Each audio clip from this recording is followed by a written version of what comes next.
Scarface wasn't just a gangster movie. It was an explosive, blood-soaked opera about the American dream turned nightmare. Beneath the neon glow of Miami and the roar of machine guns, chaos erupted behind the cameras. Casting wars, drug-fueled writing sessions, and fights with the ratings board turned this film into one of the most notorious productions of the 1980s. Today, we're pulling back the curtain on 20 weird facts about Scarface. These are the stories of burned hands, broken reputations, community outrage, and even an unexpected cameo by Steven Spielberg. Stick around until the bonus fact, because it's the one secret even hardcore fans rarely know. Now, let's dive in. A remake, reborn in cocaine culture. Scarface wasn't born in the 1980s, it was reborn.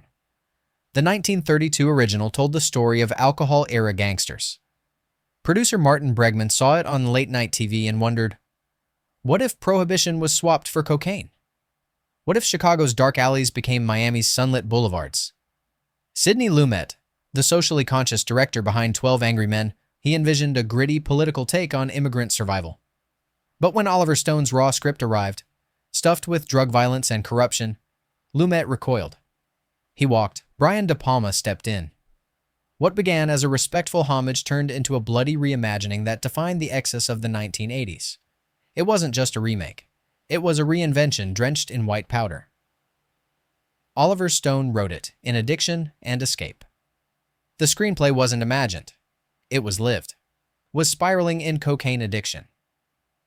To capture Tony Montana's descent, he embedded himself with Miami cops and criminals, watching the drug trade unfold up close. But the deeper he went, the more he indulged. Finally, Stone fled to Paris to detox and finish the draft. He kicked the habit while writing Tony's rise and fall, channeling withdrawal into dialogue that cut like a blade. I had to get out, Stone admitted, or I wouldn't finish. The result wasn't just a script, it was rehab on paper. Tony Montana's hunger and collapse echoing Stone's own. Michelle Pfeiffer was the underdog nobody wanted. Michelle Pfeiffer wasn't the studio's first choice. In fact, she was their last. Coming off the disaster of Grease 2, Pfeiffer was dismissed as box office poison. Producers paraded names. Glenn Close, Sharon Stone, De Palma resisted. But producer Marty Bregman pushed for her audition. Pfeiffer arrived thin, nervous, and determined. Her Elvira Hancock, glacial, fragile, hollow-eyed, wasn't just a performance, it was survival. To maintain her skeletal look, she endured a tomato soup diet for months as the shoot dragged on. The industry laughed before cameras rolled.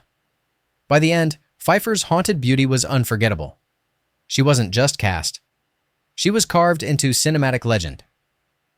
The swear word record that shocked Hollywood, Scarface didn't whisper. When it premiered, it set a record with 207 uses of the F-word, averaging more than one per minute. Critics clutched pearls. The Family Media Guide called it the most vulgar film ever made. Yet that profanity wasn't excess. It was realism. The curses weren't decoration. They were weapons. While later films like The Wolf of Wall Street shattered the record, in 1983, Scarface was ground zero for Hollywood profanity wars. Audiences didn't just hear the story. They felt every expletive, like bullets in dialogue form. Tony Montana wasn't just a name. It was borrowed from the gridiron. Oliver Stone, a diehard San Francisco 49ers fan, christened his cocaine kingpin after quarterback Joe Montana. It wasn't about subtlety, it was about power. Joe Montana commanded the field with precision and grit, the same qualities Stone wanted for his Cuban antihero. The choice stamped the character with mythic weight. It wasn't Tony Corleone, it wasn't Tony Gambino. It was Tony Montana. The chainsaw scene came from real police files.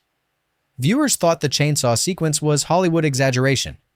It wasn't. Oliver Stone embedded with Miami law enforcement, listening to gangland horror stories. One detail stuck. Drug dealers torturing rivals in bathtubs with chainsaws. Stone transcribed that brutality directly into the script. The brilliance. Brian De Palma never showed the gore explicitly. Instead, audiences heard the roar, saw the blood, and felt the terror. It was cinema's greatest magic trick. Suggest, don't show. What people didn't know was that the fear came from reality, not fantasy. It wasn't special effects. It was ripped from a crime scene. Pacino burned his hand in the final shootout. The climactic mansion siege wasn't all acting. Al Pacino scorched his hand on the overheated barrel of Tony's little friend, After firing endless blanks, the prop weapon turned into a branding iron. He had to sit out action scenes for weeks, delaying production. The irony? Tony Montana was invincible on screen, absorbing bullets like a tank. But behind the camera, Pacino was sidelined by his own gun. It wasn't cinematic bravado. It was a real injury that nearly derailed the ending. The drugs were fake, but the damage was real. For years, rumors swirled. Did Pacino really snort cocaine? The truth is stranger. The powder wasn't coke, but it wasn't harmless either. Some say powdered milk, others baby laxative. Whatever it was, repeated snorting shredded Pacino's nasal passages. For years after, I had things up in there. I don't know what happened to my nose, but it's changed, Pacino admitted. The irony. The film that defined cocaine culture didn't use cocaine on set, but still left permanent scars. It wasn't a dangerous high. It was a dangerous prop. Spielberg directed a shot. Yes, that's Steven Spielberg. During the Bloody Mansion attack, Spielberg visited the set and couldn't resist joining the chaos. De Palma handed him a camera, and Spielberg directed the low-angle shot of gunmen storming the house. Hardcore cinephiles can't resist freeze-framing, pointing, "That's Spielberg." It wasn't billed. It wasn't credited. It was one legend lending his eye to another's masterpiece. And if you're loving these revelations, Pacino demanded Spanish on set. Al Pacino didn't just play Tony Montana, he lived him. To lock into character, he asked cinematographer John A. Alonzo to speak to him only in Spanish. Pacino wanted immersion, not performance. He believed that slipping into English between takes would shatter the illusion. Suddenly, set life became a bilingual experience. But for Pacino, it was method acting turned obsession. Staying in the Cuban mindset kept Tony Montana sharp, angry, and alien in the American landscape. What audiences didn't know was that this linguistic cocoon was the secret ingredient to his raw authenticity. It wasn't a Cuban accent. Michelle Pfeiffer's dangerous diet. Becoming Elvira Hancock wasn't glamorous. Pfeiffer deliberately starved herself to capture the hollow look of a cocaine addict. Her diet? Tomato soup and Marlboro Lights. It might have been bearable for the planned 3-month shoot, but production dragged into 6 months. Every day, Pfeiffer stood in silk gowns and glass heels, chain-smoking through exhaustion. She later confessed that the ordeal left her weak and irritable. But on screen, the effect was chilling. A character who looked like she was disappearing in real time. It wasn't Hollywood makeup. It was a body under siege. And while audiences admired her icy beauty, few knew it came at a painful personal cost. Miami said no to Scarface. Miami was the obvious backdrop for a Cuban immigrant gangster saga. But when word spread about Scarface, Cuban-American leaders revolted. They argued the film would brand their community as drug lords and killers. Heated protests erupted, and the Miami Tourist Board pulled the plug. De Palma packed up his crew and recreated Miami in Los Angeles. Sun-soaked boulevards, pastel facades. Ironically, many viewers still believe the film was shot entirely in Florida. What they don't know is that Hollywood faked Miami's neon paradise out west. It wasn't authentic geography. It was cinematic deception born from outrage. Stephen Bauer faced his own backlash. Stephen Bauer, the only Cuban actor in the main cast, found himself caught in the storm. To Miami's Cuban community, his involvement felt like betrayal. They worried the film would erase their real achievements and reduce them to stereotypes. Bauer fought back. "Relax, man. It's a movie," he told community leaders. "Take it easy." For Bauer, it was complicated. Scarface launched his career, but also made him a lightning rod. His defense wasn't arrogance. It was survival. Without Bauer's authentic performance grounding the story, Scarface might have been dismissed as caricature. It wasn't just acting, it was cultural risk. The world is yours. An echo from 1932. The blimp scene isn't just an iconic image. It's a callback. After Tony survives a nightclub hit, he looks up and sees the glowing words, "The world is yours." Later, he inscribes it on his mansion fountain. But audiences didn't know it was lifted from the 1932 Scarface, where a neon sign outside the gangster's window carried the same message.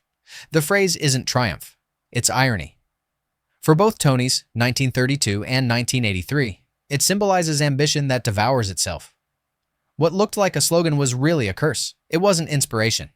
It was foreshadowing of doom. Tony's gun later. Starred in Predator, Tony Montana's little friend wasn't just iconic, it was recycled. The weapon was a Colt AR-15 modified with a fake M203 grenade launcher. Prop master John Zamanowski's team had to invent the launcher because they couldn't find the real deal. After Scarface, that very same gun was pulled from storage. Its second life? In the hands of Arnold Schwarzenegger as he battled the alien hunter in Predator. What looked like a disposable gangster prop became one of sci-fi's most legendary weapons. It wasn't just Tony's gun. It was cinema's crossover star. The MPAA rated it X. When the MPAA first saw Scarface, they didn't hesitate. X rating. It was cinematic death. No theaters would touch it. De Palma appealed, trimmed seconds here and there, then appealed again.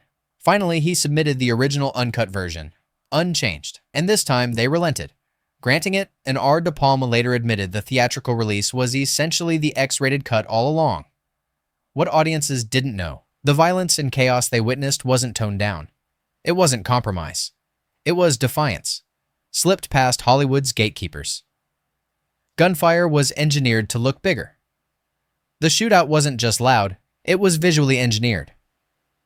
De Palma wanted the gunfire to feel overwhelming, almost surreal. Special effects teams rigged cameras with synchronized shutters to capture muzzle flashes at their peak brightness. The result, every burst of gunfire looked massive, each explosion of light searing the frame.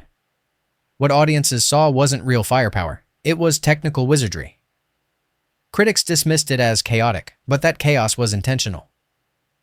It wasn't sloppy shooting. It was cinematic exaggeration designed to burn into memory. From box office modest to VHS gold. When Scarface opened, critics slammed it. Pauline Kael dismissed it as B-movie trash. Box office returns were decent, $65 million, but far from legendary. Then came home video. At $79.95 a tape, Scarface became the first VHS to sell over 100,000 copies. Hip-hop artists, college kids, and suburban thrill-seekers passed it around like contraband. The movie that limped theatrically exploded in living rooms. It wasn't a box office sensation. It was a VHS revolution that cemented its cult status. Scarface sequels that never happened Hollywood never stopped trying to resurrect Tony Montana. In the early 2000s, rapper Cuban Link pitched Son of Tony. Later, Antoine Fuqua was set to direct a reboot about a Mexican immigrant. Even David Ayer circled the project. Cameras were almost ready to roll in 2018. For decades, sequels and remakes have dangled like forbidden fruit. Yet none ever materialized. Scarface remains untouchable.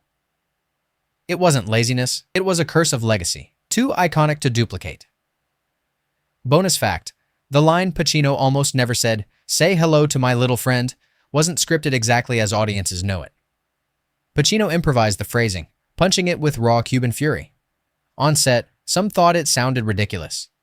Too theatrical. Too cartoonish. De Palma hesitated. But Pacino insisted, delivering it with full venom. The crew laughed nervously, unsure. Then the dailies came in. The line landed like dynamite.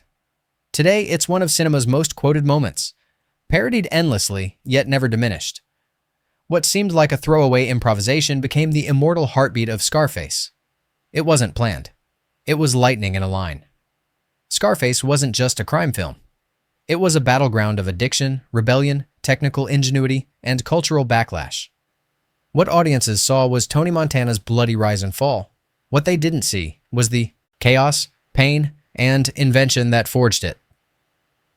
If you loved discovering these secrets, smash that like button and subscribe for more behind-the-scenes revelations. And remember, the world is yours.